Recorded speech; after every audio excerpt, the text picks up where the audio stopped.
When we last looked at my plans for my hand-woven tote bag, I had sketched out what I planned to do, how I planned to weave it, and I had not yet warped or woven anything. Well, now I have. And you can see from my woven sample that my plans turned out pretty much the way I expected, with a couple of important caveats.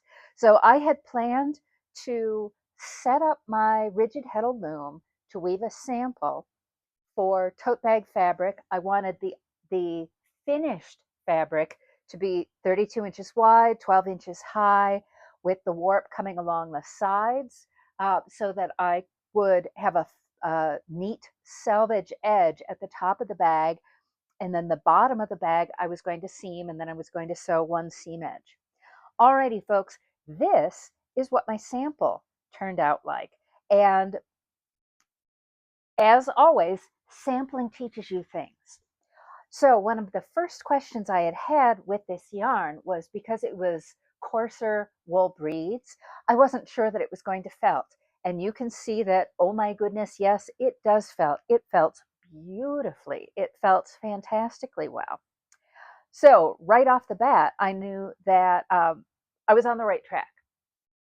So when I warped up my loom, I did a wide patch of the gray Suffolk, and then I did a narrow stripe of the Valet Black Nose, which I left in its natural cream color.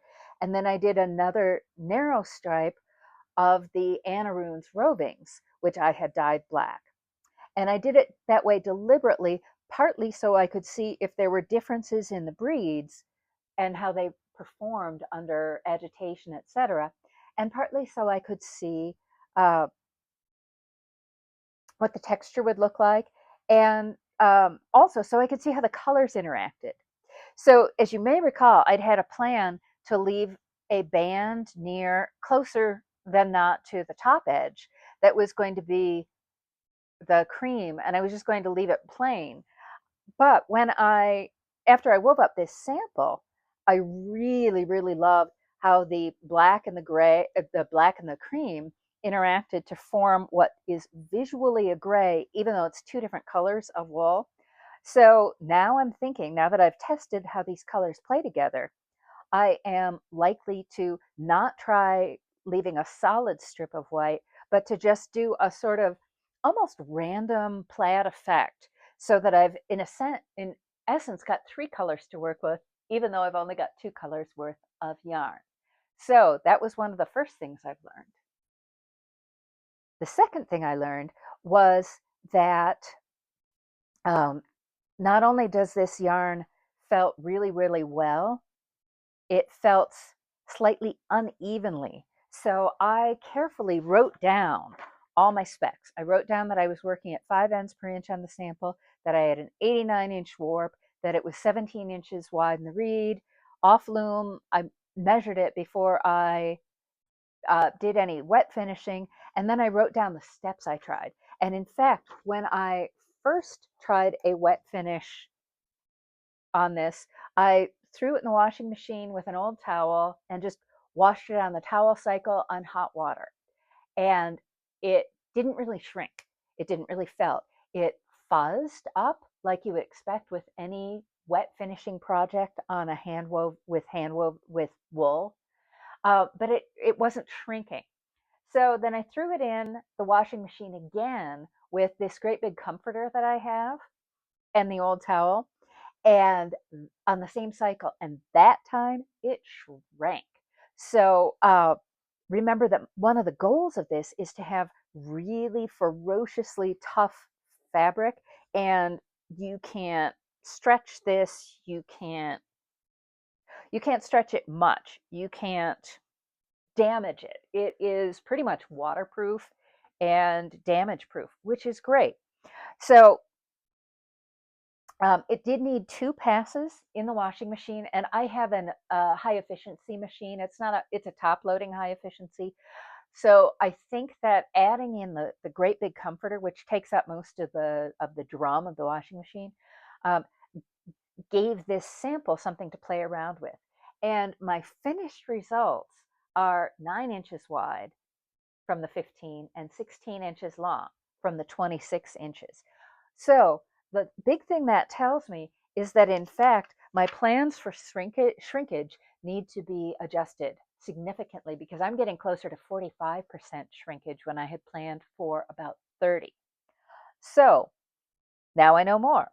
And honestly, in the grand scheme of things, the finished dimensions of a tote bag, if they're off by an inch or so, it's just not that big a deal. It really is not.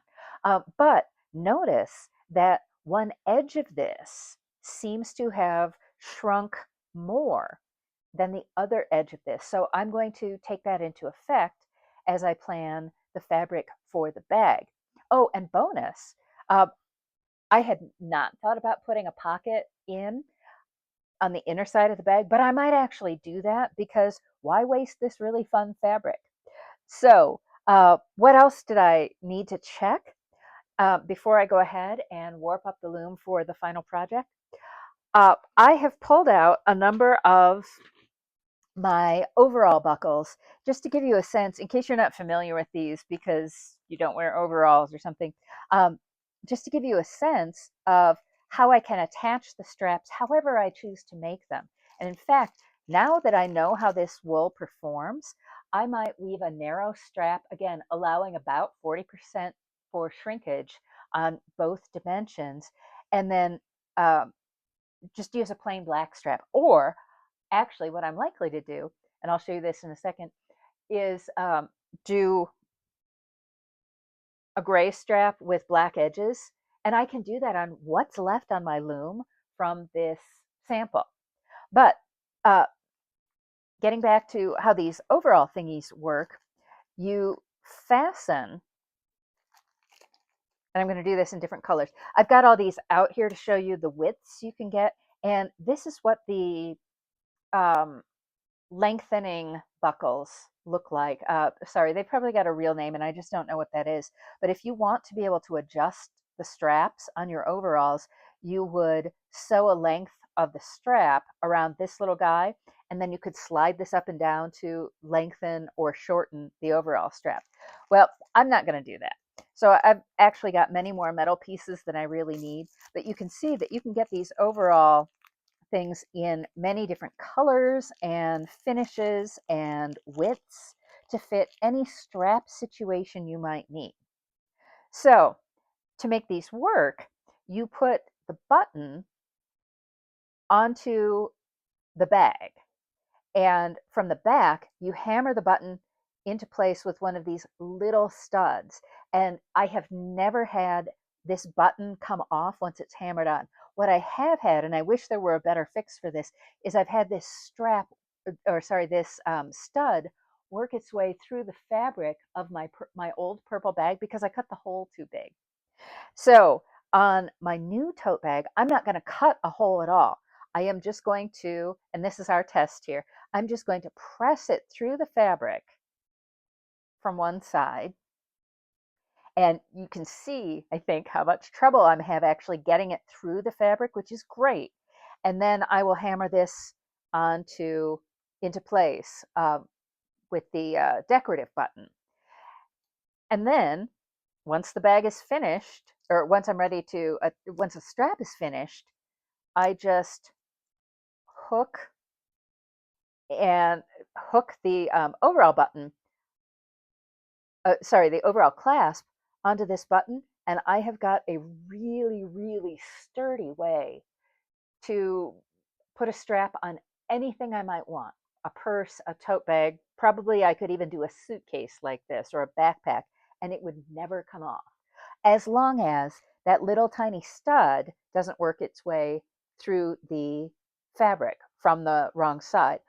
And to be doubly sure, and I tried this for a while on my old purple bag, um, add some very fine fusible interfacing and fuse it on there to, again, prevent any tearing or ripping. Because once this works its way through, you're done. You have to use up another one of these buttons, one of these studs, and another decorative button, which is why I've got many more clasps. That is a really hard word to say. I've got many more clasps than I do buttons now because I had so many oopsies on the purple bag. So this now I can reimagine my finished fabric, and I'll do it in this fun sort of mixed gray color, this solid cream, and then the solid black.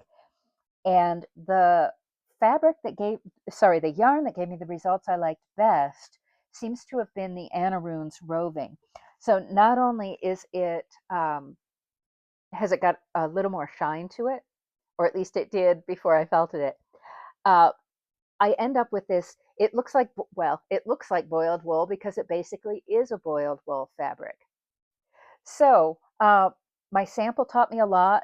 If I had not done this sample and I had gone ahead and woven the final fabric without making a sample, my bag would have ended up being much smaller than I wanted, like inches, several inches, 6 inches smaller than I really wanted. And that would not have been the thing to do.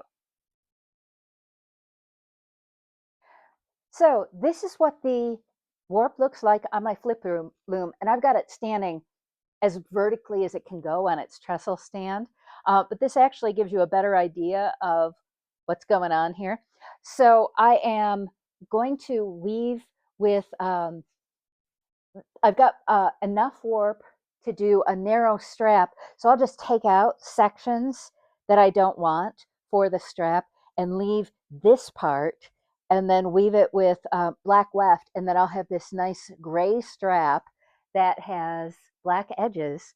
And I will felt that along with the main fabric at the same time I do the main fabric. And I think that's going to be my strap instead of trying to do an ankle strap. So that's where the bag is standing at this point. I hope you have learned something fun and interesting from watching my design process and watching my sampling process. You really don't know what you're going to get until you sample.